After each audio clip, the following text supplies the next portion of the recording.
Yeah, of course. I mean, there are plenty of them, but I would say main challenge in our case is the fact that this is an organization which is based on volunteer work. So we don't have a sponsor, we don't have a lot of money. So it's all based like on in-kind, I would say, contributions. So we have right now, actually, our team has grown. I said like we started with around 5 people. Now we are around 10 people in the core team. And all of us, like, we are doing this on a voluntary basis, so nobody is getting paid for that. So we all have like our day jobs, I would say, and we are doing this in our free time. So this is like one of the main challenges, because we have like huge ideas and like huge projects to deliver, but like so little kind of resources. And the other thing is, like, you can say, okay, go and apply for funding, or like, yeah, get some sponsorship.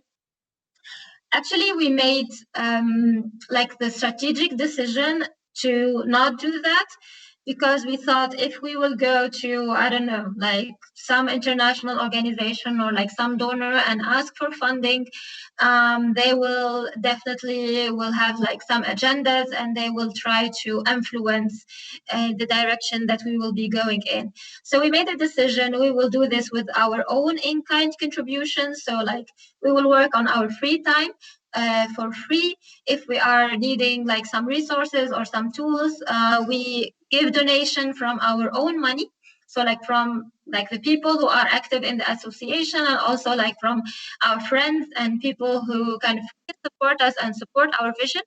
So this is how we have been surviving so far. And the thing is, like, how we overcome this challenge, I would say, with efficiency and like good organization. So we have set up this NGO exactly like a company, I would say. So like we have clear structure, we have a kind of predefined processes. We define processes for everything. We tend to define KPIs. We like really try to operate it as we do operate the company, in order to make sure that we leverage on our free time in the most efficient way possible. So this is how we have been able like to deliver kind of this much with this little resources. This is definitely something on our agenda, and this is the goal. So that, as you said, like that we get independent in that sense financially, and that we don't have to kind of ask anybody to fund us. And it, as I said, like it has been definitely on our agenda, and it's usually like you can. It's like also like building a startup. Like at the beginning, you bootstrap, you invest from your own pockets until like you grow it a little bit, and then when you reach this inflection point, it would be possible like to grow like more substantially. And when you grow more substantially, it would be possible to fund yourself and like survive like with your own means. And for us, it will look like that we have to grow our network in a sense that, and we have also again to build this credibility within our network. So, and we also want to create products and create content that our network says, this gives value to me, so I am ready to pay for it. So like when the network will reach like a certain size, and when we like will reach like a certain level of quality that we like really offer something of value to the people, like to the members of our network, that they are willing to pay for it, then it's going to be the moment where the organization will be able to live from its own like financial means. And like in terms of roadmap, we have even like written it, like we said, at the end of 2021. In the last quarter of the year, we will sit down and we will try to start designing this kind of business model for our organization. So, and let's say like the last 2 years in kind of bootstrapping, and it can look like that, as I said, like we have like this digital platform, we have like this digital community, and could look like some small like membership fee that people who want to join this community need to pay this fee, and then this is how this community can finance itself. That is interesting. Again, that is very, very important. Now, for the interest of those who haven't gotten this experience, no, who maybe might like to contribute, because in our platform, what we try to encourage people to do from time to time is that don't just wait there. Don't expect things to change. Take the action. Be the one to be the change that you want in the society. Also, because in the world that we live in today, a lot of things are changing. No, a lot of things are happening. People don't need to rely on just the work that you do. Go to work and come back and then sleep and then repeat the same pattern a day again and again and again. It's not going to be. It's not going to be. It's not going to cut it. It's not going to be enough. Especially maybe you look at the African diaspora, we come from a very terrible situation in most of the cases, no? And people that we left at home, they are still in the situation that is not as encouraging as it were.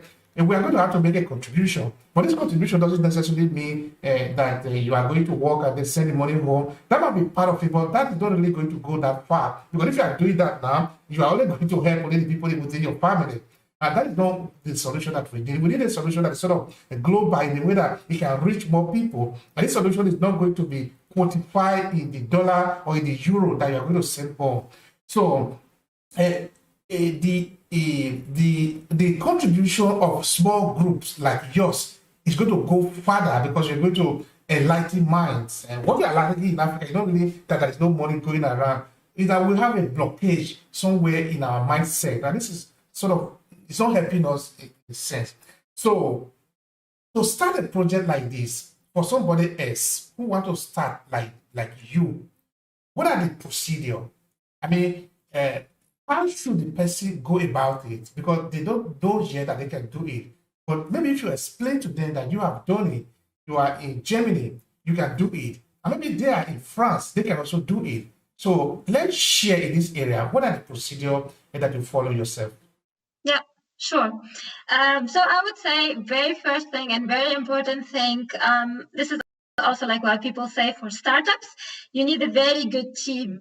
And a very good team in the sense that, of course, you need people from diverse backgrounds, like who can add like different value to the team, to your organization, but also people who are aligned. And when I say aligned, people who are aligned around one vision and one mission. So you need like really to believe in the same kind of goal or like mission that you want to achieve with your organization. So this is highly important. So first thing, team and mission. So a team of people, like a group of people who are aligned around one mission. So this is one thing. The second thing I would say is structure and organization. So I know like there has been, even myself, like I have been like part in other initiatives before who failed at some point because of the lack of organization. And this is something that you gain with experience. So like if you have people in your team who have like worked in like other organizations before, that they can kind of bring in this know-how on how to build kind of sustainable organizations, that would be like extremely helpful. So it's like very important to define structures and organization and processes in the very beginning so that you can start working along these.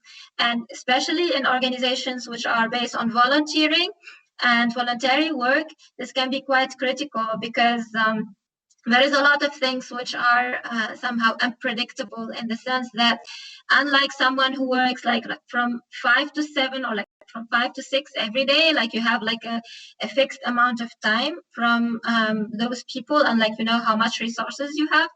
In voluntary based organizations, you have like a lot of I would say like ups and downs. Like you have sometimes where you have a lot of people who are motivated and who are willing to work, and you have periods of time where like everybody's busy, or like everybody is on holiday or whatever, and you need to deal with it. So in that sense, organization is very important, and also resilience. So like a resilient organization which can survive like this kind of volunteering based work style. Mm-hmm. So like to sum it up, I would say start with a good team, people who are motivated around one cause, and get a good organization like in place. But how do you get a good team? You know, it's not going to be easy to just gather the like-minded people together. Okay, I know something can happen, no? But I don't know, was it easy for you to gather a good team around yourself? To be honest, it was not myself who gathered the team. It was another in the very beginning, and she gathered us in that sense.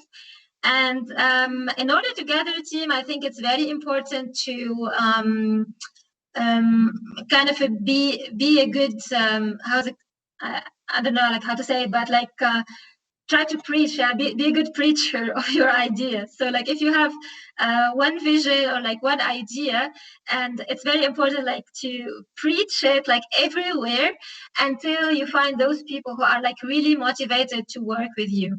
So, and here like of course like you need to be careful, because like maybe you start preaching your idea around and then people will say like, hey, this is good, but at the end they don't really mean it. So it's important also like to know the people who are like really do believe in your idea. By asking this question, you can know if this person is like really serious about it or not.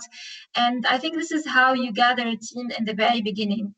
But later, it can be a little bit more structured. So like for us, it was like this in the beginning. It was like this.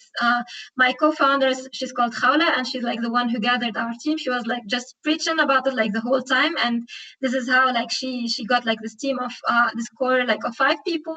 Yeah. It's exactly as you said. It's tough. It's a tough journey. It's not easy, especially when you are doing this on your free time. And like for us, the co-founders is like our baby. Like we want to see it grow.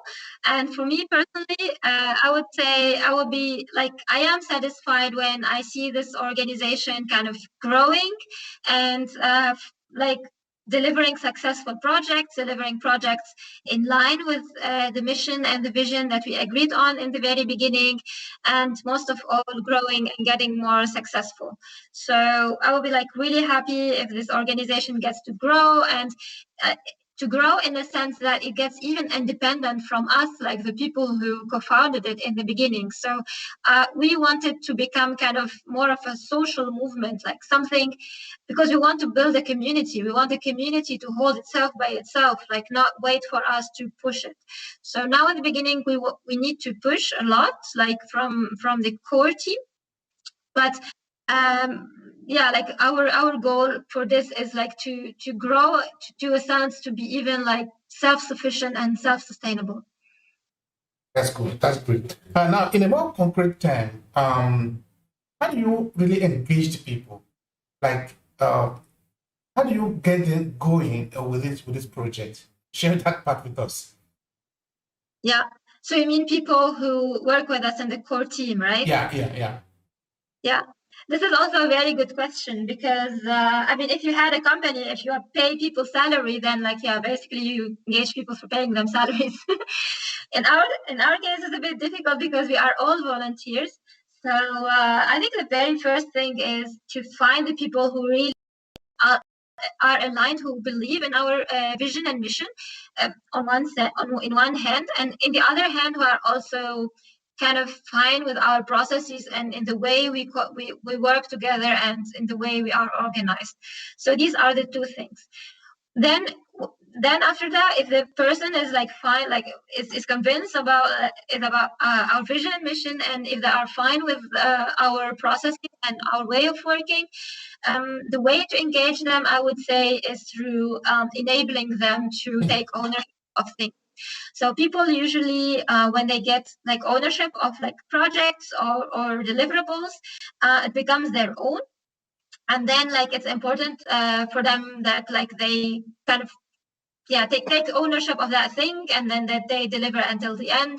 And we can also, I mean, we can increase also like the incentive if the person, for example, gets opportunity to go like outside on media, or like gets to like record a video of themselves and post it on the social media and like through our networks and so on. So these people also get recognition.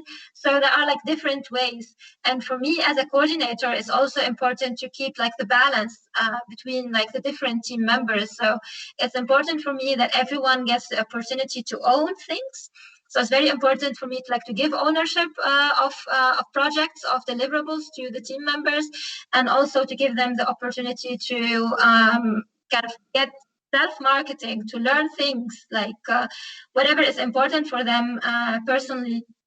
And this is like my goal, like in my role as a coordinator, make sure that everybody kind of meet their like personal roles within the work in the association. All right, great. All right, now we're moving towards the end of the podcast. At this point, usually we'll give a short space of time to the guests to advertise what they're doing now, because we appreciate your time. We know that you leave whatever you are doing and you are here to educate us, to share with us what you're doing. Now, is there something that you are offering? Is there a way you want to better connect with our audience to sort of get involved with your offer or something? So these few seconds, use it to promote yourself. I would definitely encourage the audience to check our website, diasporainaction.org. So Diaspora in Action as it is written on the screen, and then .org. There you can find like the basic information about us. Also check our social media. So we are on Facebook and we are on LinkedIn. And there we post like on a regular basis about our activities.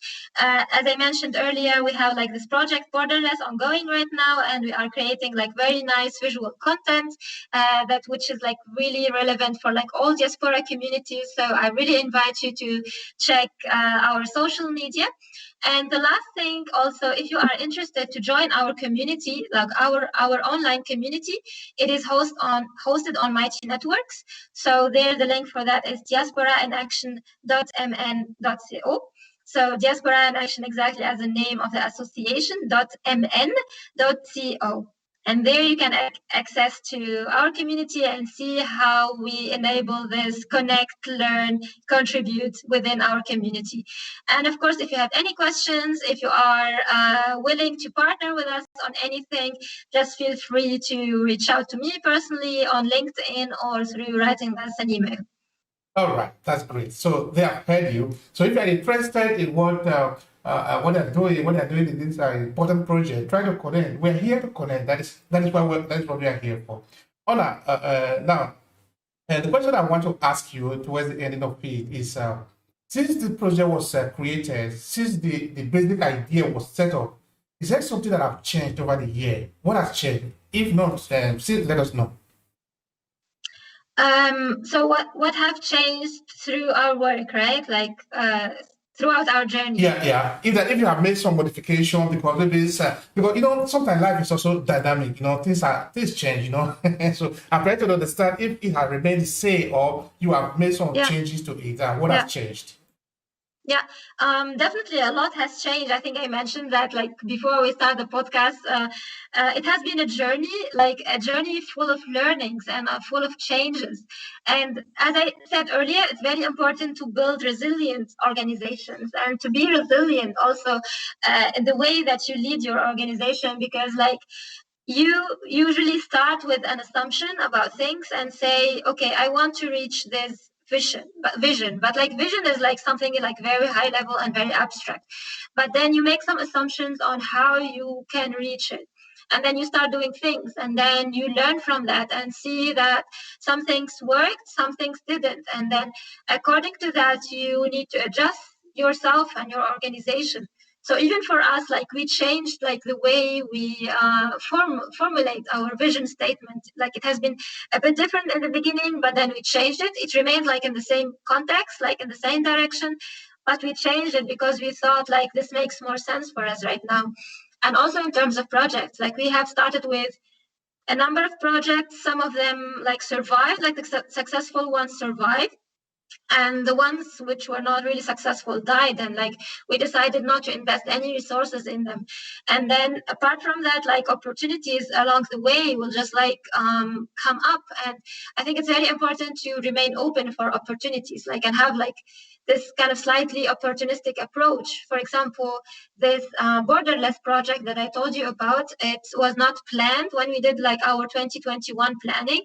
We did not plan for it, but then there was an opportunity that one organization from France has reached out to us and said, like, are you interested, like, in doing this partnership? And we said, like, yeah, like, why not? Let's do it. So I think it's very important to remain open for opportunities and to be resilient in order not to kind of stop at the first obstacle. So yeah, like, we had a lot of obstacles. We decided to kill some projects, but also like some projects came out along the way. Thank you very much for that explanation. It is very important also for other associations, for other organizations like yours that are out there in the name of African Diaspora, because like I said before, we're here to learn from each other, try to understand that things are not always perfect. You know, we're continuously refining the idea. By understanding that, by hearing that from a project like yours, maybe they might also they might take the courage. Okay, it cannot always work in most of the cases. Sometimes it doesn't work like that. So we are open to learning. Now, the last question for you is, what lies ahead now? Moving forward from here, what is ahead of the project? What is your plan? What is boiling in the pipeline? So now, like, what lies ahead, we have a huge strategy workshop in 1 week, I think. Yeah, in 1 week. And the thing is, like, it's also like related to your previous question on what has changed. And what we have noticed recently, that we need to work on our communication and on our messaging. And we thought also, let's revise our strategy. So like, we will do kind of a strategy refresh, I would say, to our organization, and see like where to focus our strategy, where to focus on a geographic term, like where to focus on product terms, and like where in which sense should we kind of manage our community, and like what should we offer to our community. So we have a workshop on that in 2 weeks, and then based on that we will also work on our messaging. So because it's like very important to have a messaging that all the people can understand and can directly relate to. So we want to work on these two things, the strategy and the communication. After that, we want to focus more on kind of developing our online community and kind of advertising for it and growing the community on our platform. Thank you so much, so much. I really appreciate the time that you spent here to share with us what is going on within the Diaspora Action Group. It is really, really encouraging and enriching. I believe that our audience have gained a lot from it. This is what we are here for. We are trying to connect with each other and try to learn from each other, and continue, of course, to encourage ourselves to move forward. Well, I sincerely thank our guest today. I believe that you have learned something from her. I believe that her story has become an inspiration for you. So, Hajar, thank you. And this is what we're going to call it short today.